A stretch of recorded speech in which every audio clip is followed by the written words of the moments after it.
வணக்கம் அன்பு மக்களே. இந்த பதிவில் நாம் பார்க்க இருப்பது மிதுன ராசியின் வாராந்திர கிரக ராசி பலன் ஜூலை 15, 2024 முதல் ஜூலை 21, 2024 வரை உள்ள மிதுன ராசி கிரக பலன். இந்த வாரம் மிதுன ராசி மக்களுக்கு எக்காரணம் கொண்டும் எதிர்மறையான எண்ணங்கள் உங்களை ஆள்வதற்கு நீங்கள் அனுமதிக்காதீர்கள். அது உங்களுக்கு நன்மையை தராது.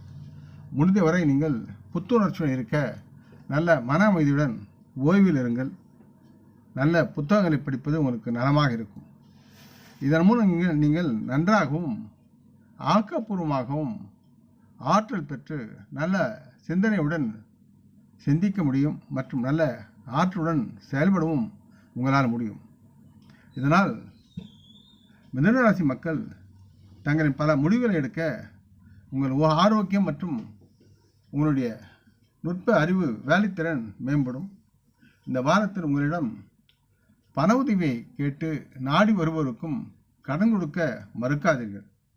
ஏதேனும் ஒரு காரணத்திற்காக அவ்வாறு தட்டி கழிக்க வேண்டிய சூழல் வேண்டியிருந்தால் அவர்கள் பணத்தை எப்போது திருப்பி தருவார்கள் என்பது அது குறித்து அனைத்து ஆவணங்களையும் கடன் பெற வருபவரிடமிருந்து எழுத்துப்பூர்வமாக எழுதி வாங்கி கொண்டு கடன் கொடுங்கள். இவ்வாறு செய்வதன் மூலம் பல வகையான பண இழப்பு அபாயமிருந்து உங்களை நீங்கள் பாதுகாத்துக் கொள்ளலாம்.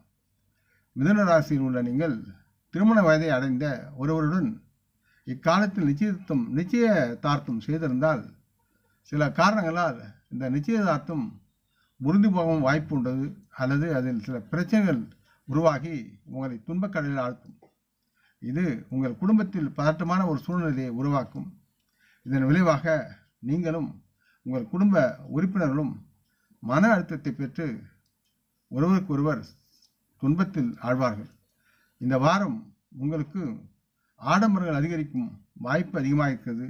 ஆடம்பரங்களை உடைகளையும் நகைகளையும் அணிவதற்கு உண்டான சூழல் இருக்கிறது.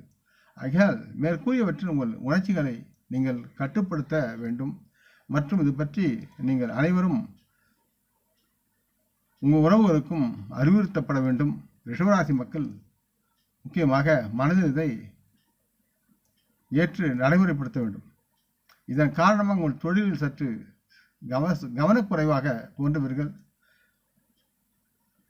பல மாணவர்கள் தங்கள் உபகரணங்களுடன் மற்ற மாணவர்களை கவனித்த பிறகு விட்டுவிடப்பட்டதாக உணரலாம்.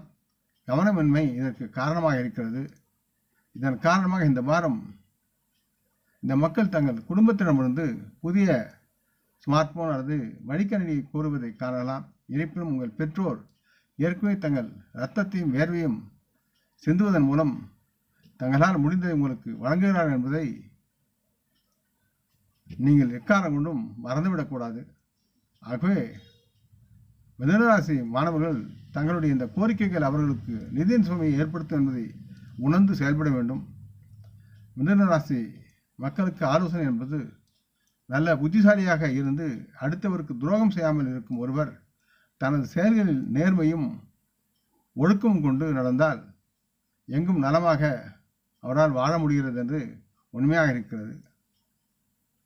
புதன்கிழமை அன்று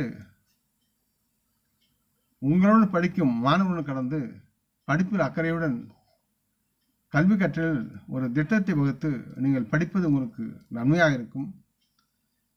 அதை விட்டு காட்சி ஊடகங்களுக்கும் திரைப்படத்துக்கும் சுற்றுலா செல்வதற்கும் சென்றால் உங்களுடைய மிதுனராசி மாணவர்களுடைய படிப்பில் இருக்கும் அக்கறை கவனம் குறைந்து படிப்பில் நீங்கள் அல்லது உங்கள் குடும்பம் எதிர்பார்க்கும் தேர்ச்சியை உங்களால் பெற முடியாது என்பதை உணர்வீர்கள்.